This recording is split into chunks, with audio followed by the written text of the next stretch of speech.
Welcome back to Kumar updates official. ఇప్పటికే చాలా late చేశాను వీడియోస్ లేకుండా. టైం దొరకలేదు, అందుకే ఇప్పుడు చేస్తున్నాను. ఇవాళ మనం ఒక కాంట్రవర్షియల్ టాపిక్ గురించి మాట్లాడాలి. ఎందుకంటే ఈరోజు అగ్ని పరీక్షలో, అంటే ఇప్పుడు దాకా జరిగిన అగ్ని పరీక్షలో 5 డేస్ గురించి ప్లస్ బయట ఏం జరుగుతుంది మొత్తం దాని గురించి. మామూలుగా అయితే ఈ ఈ టైంకి కంటెస్టెంట్స్ ట్రయల్లో ఉండాలి, కానీ జడ్జెస్ ట్రయల్లో ఉన్నారు. స్టార్టింగ్ నుంచి మనం ఒకటే ప్యాటర్న్ చూస్తున్నాం. ఒక జడ్జ్ ఒక కంటెస్టెంట్ ని క్వశ్చన్ చేస్తే జడ్జ్ ఆర్గొంట్ అంటారు. ఎలిమినేట్ చేస్తే జడ్జ్ పార్షాలిటీ అంటారు. పర్ఫార్మెన్స్ నచ్చకపోతే క్రిటిసైజ్ చేస్తే జడ్జ్ కి ఈగో అంటారు.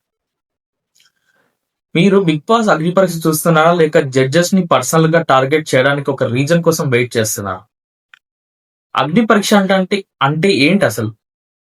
ఆల్రెడీ క్లియర్ గా ఉంది. ఇది జస్ట్ ఎంటర్టైన్మెంట్ షో కాదు, ఇది సెలక్షన్ ప్రాసెస్. ఇక్కడ కంటెస్టెంట్స్ ని టెస్ట్ చేయడానికి జడ్జెస్ ఉంటారు. వాళ్ళకి క్రైటీరియా ఉంటుంది, వాళ్ళకి పర్ఫార్మెన్స్ చేస్తారు, వాళ్ళు ఒక పర్ఫార్మెన్స్ ఎవాల్యుయేట్ చేస్తారు, కాన్ఫిడెన్స్ చూస్తారు, కమ్యూనికేషన్ చూస్తారు, ప్రెజర్ హ్యాండిల్ చేయగలరా లేదా అని చూస్తారు, పర్సనాలిటీ చూస్తారు. ఓవరాల్ గా బెస్ట్ ఆఫ్ ద బెస్ట్ ని సెలెక్ట్ చేయడానికి ట్రై చేస్తారు. మరి ఆ ప్రాసెస్ లో క్వశ్చన్ అడగకుండా, క్రిటిసైజ్ చేయకుండా, ఆ మిస్టేక్స్ పాయింట్అవుట్ చేయకుండా very good beta, next contestant please అని చెప్పాలా ఏంటి? అప్పుడు అగ్ని పరీక్ష ఎందుకు? డైరెక్ట్ గా అందరినీ సెలెక్ట్ చేయొచ్చు కదా.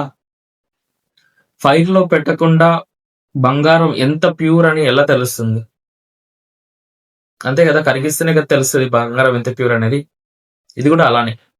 అందుకే జడ్జెస్ ని డిసగ్రీ చేయొచ్చు, వాళ్ళ డెసిషన్స్ ని క్వశ్చన్ కూడా చేయొచ్చు మనం. కానీ పర్సనల్ అబ్యూస్, లేదంటే ఫ్యామిలీ టార్గెట్ చేయడం కానీ, లేదంటే క్యారెక్టర్ అసోసియేషన్ చేయడం కానీ, అది క్రిటిసిజం కాదు, అది ఫ్రస్ట్రేషన్ మాత్రమే. ఓకేనా, అది ఫ్రస్ట్రేషన్ మాత్రమే వాళ్ళకి. అండ్ ఇప్పుడు ఇంకో point మాట్లాడుకుంటున్నాను.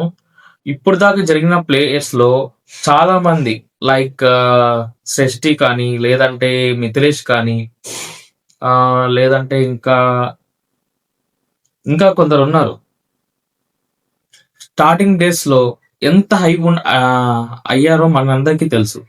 Strong player, potential winner, top contestants, different personality అని రివ్యూస్ లో, అన్ని డిస్కషన్స్ లో ఇంకా మిథిలేష్, షష్ఠి అని చెప్పి ఇలా శాలిని ఇంకా చాలా మంది ఉన్నారు. అంటే మెయిన్ అంటే స్టార్టింగ్ నుంచి నేను జరిగిన వాళ్ళ గురించి చెప్తున్నా.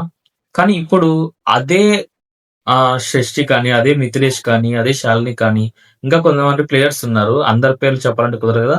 నేను జస్ట్ చెప్పడానికి కారణం ఏంటంటే వాళ్ళకున్న అది చెప్తాను. ఒక నిమిషం, నేను ఒకటే క్వశ్చన్ అడుగుతాను.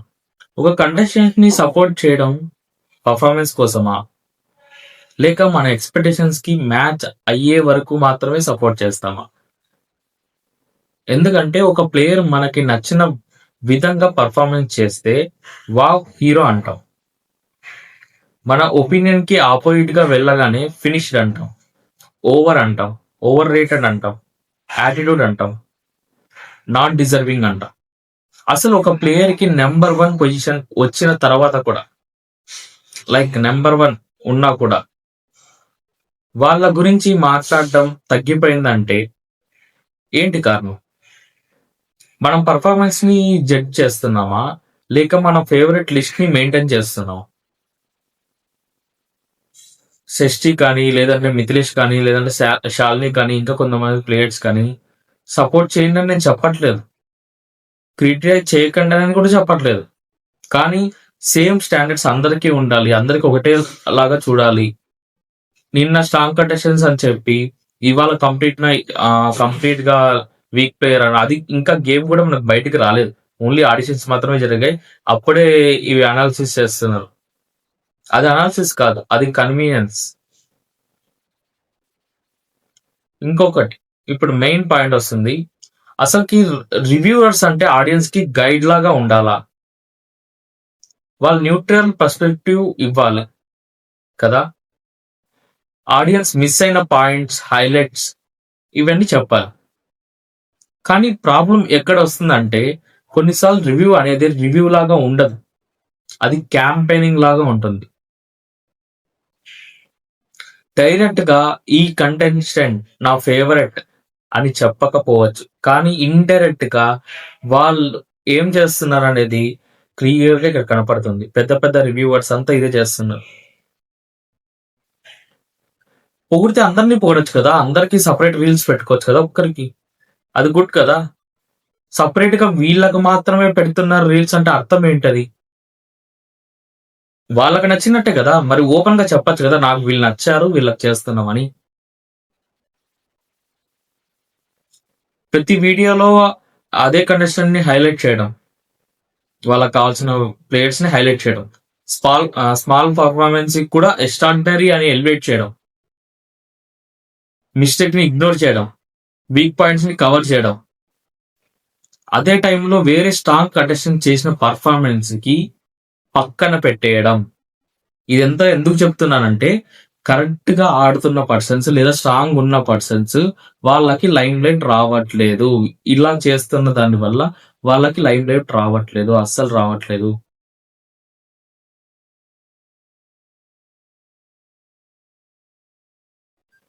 ఇదే రిపీటెడ్‌గా జరిగితే ఆడియన్స్‌కి కూడా ఇన్‌ఫ్లూయెన్స్ ఉంటుంది గదా! చాలా. ఆల్రెడీ అది ఉంటుంది కాదు. ఆల్రెడీ చేస్తున్నారు గదా! ఆడియన్స్‌ని ఇన్‌ఫ్లూయెన్స్ చేస్తున్నారు క్లియర్‌గా. ఎందుకంటే రివ్యూవర్స్‌కి ఫాలోయింగ్ ఎక్కువుంటుంది. వాళ్ళు చెప్పింది థౌసండ్స్ ఆఫ్ పీపుల్ నమ్ముతారు. వాళ్ళు ఏది చెప్పినా నమ్ముతారబ్బా! ఏదైనా చెప్పని. అది నమ్మేస్తారు. అందుకే. కానీ నేను ఎందుకు చెప్తానంటే రివ్యూ అనేది రెస్పాన్సిబిలిటీ. మీరొక కంటెస్టెంట్‌ని లైక్ అవ్వకండి. మీ ఫేవరెట్‌ని ఓపెన్‌లీ అలే అవ్వకండి అని నేను చెప్పట్లేదు. మీ ఫేవరెట్‌ని ఓపెన్‌లీ సపోర్ట్ చేయండి కావాలంటే. నేను ఇతన్ని ఇష్టపడుతున్నానబ్బా! ఇట్లా చేస్తున్నాను అని చెప్పుకోండి. No problem. కానీ న్యూట్రల్ రివ్యూ అని చెప్పి ఇండైరెక్ట్‌గా ఒకరిని పుష్ చేయడం ఎంతవరకని కరెక్ట్ కానే కాదు. అసలు ఫెయిరే కాదది. ఎందుకంటే దానివల్ల ఏం జరుగుతుందంటే ఆల్రెడీ స్ట్రాంగ్‌గా పెర్ఫార్మ్ చేస్తున్న ప్లేయర్స్‌కి రికగ్నిషన్ తగ్గిపోతుంది. ఒక కంటెస్టెంట్ స్పాట్‌లైట్ మొత్తం ఆక్యుపై చేస్తారు. అది పెర్ఫార్మన్స్ లేని కంటెస్టెంట్. రివ్యూవర్స్ పుష్ చేయడం వల్ల.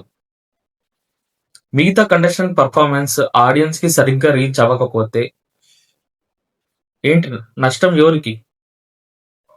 మనకే నష్టం. మనకంటే మనం చూస్తున్నాం గదా! 'బిగ్ బాస్' చూస్తున్నాం గదా! మనకెందుకు మనకేమొస్తదని కాదు. మనకు నష్టం జరుగుతుంది గదా! కరెక్ట్ పర్సన్స్ లోపలికెళ్తే ఇంకా ఎంటర్‌టైన్‌మెంట్ వేరే లెవెల్‌లో ఉంటది గదా! అది ఆలోచించట్లేదు. అసలకి ఆడియన్స్‌కి అంటూ ఒక ఒపీనియన్ ఉండదా? అసలు ఎందుకు ఆడియన్స్ కూడా ఇండిపెండెంట్‌గా ఒపీనియన్ ఫార్మ్ చేసుకోలేకపోతున్నారు? అంటే బిగ్ రివ్యూవర్స్ చెప్పిన నరేటివ్‌ని ఫాలో అవ్వడం స్టార్ట్ చేస్తారు. ఏమన్నా అంటే. అంటే వాళ్ళు చెప్పింది కరెక్ట్. అందుకే. వాళ్ళు ఇలా అంటే ఇదే కరెక్ట్ అది. మీరు కూడా ఆలోచించండి ఆడియన్స్. ఒక రివ్యూవర్ చెప్పడం కాబట్టి అది ట్రూత్ అవ్వాల్సిన అవసరం లేదు. ఒక క్రియేటర్ పుష్ చేయడం చేయబడం చేస్తుండడం వల్ల ఆ కంటెస్టెంట్ ఏమంటారు ఖచ్చితంగా లోపలికెళ్ళాల్సిన అవసరం లేదు. మీకంటూ మీకు ఒక ఒపీనియన్‌ని ఫార్మ్ చేసుకోండి. మీ ఐస్‌తో చూడండి. పెర్ఫార్మన్స్ చూడండి. కన్సిస్టెన్సీ చూడండి. టాస్క్‌లు ఏం చేశారో చూడండి. అసలు ఎలా ఆడుతున్నారు? ఇవన్నీ అబ్జర్వ్ చేయండి. అప్పుడు డెసిషన్ తీసుకోండి. అంతేకాని ముందుగానే వీళ్ళ రివ్యూస్ చెప్తున్నారు గదా! వీళ్ళతో అది ఎట్లా రైట్ అయితదో నాకు అర్థం కావట్లేదు. ఇంకా మీరెందుకు చూస్తున్నట్టు నాకు అర్థం కాలేదు. వాళ్ళు ఆడిన ఆటలో మీరు సరిపోతది.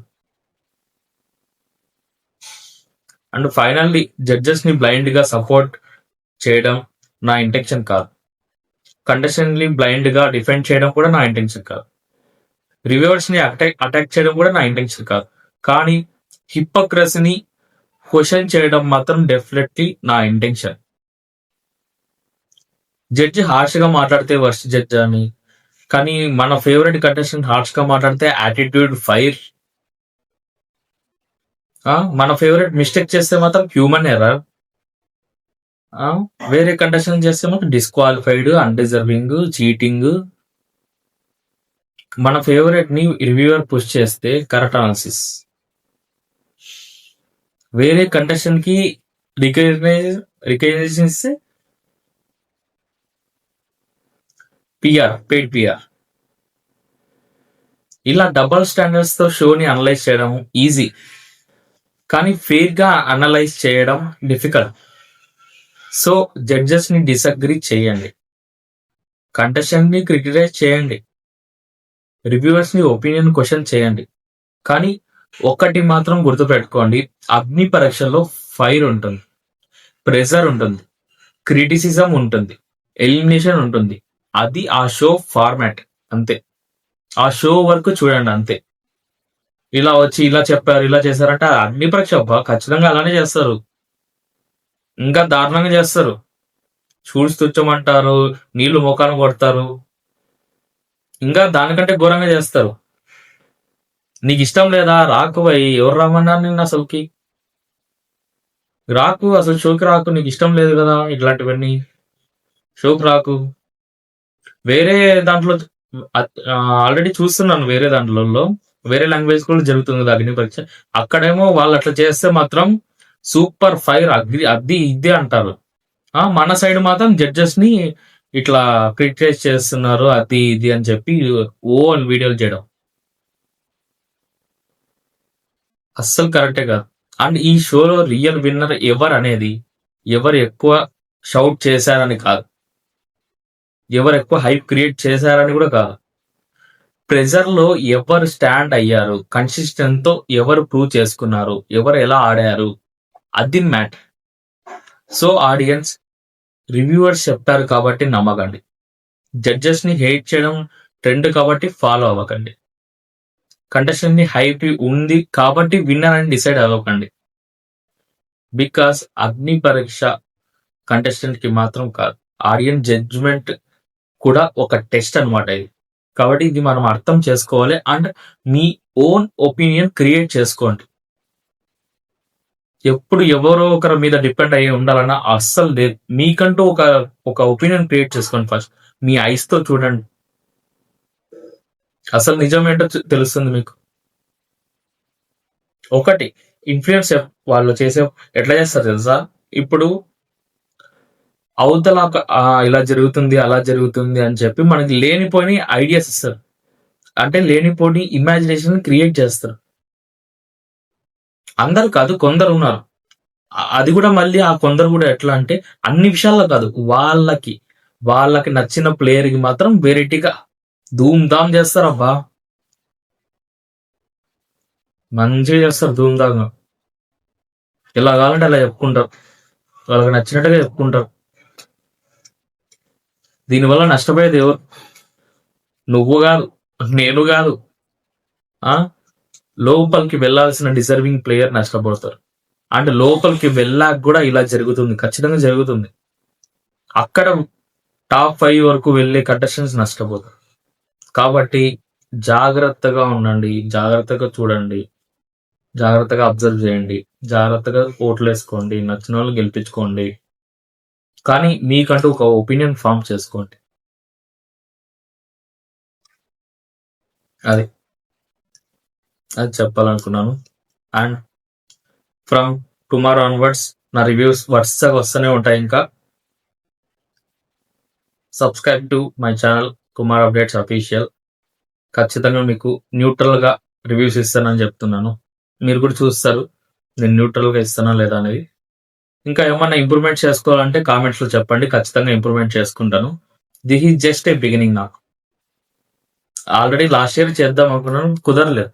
కానీ ఈసారి నేను అసలు నాకు చాలా వర్క్స్ ఉన్నాయి, అసలు నాకు టైం లేదు, కానీ నేను ఎలాగైనా చేస్తాను. I want do it.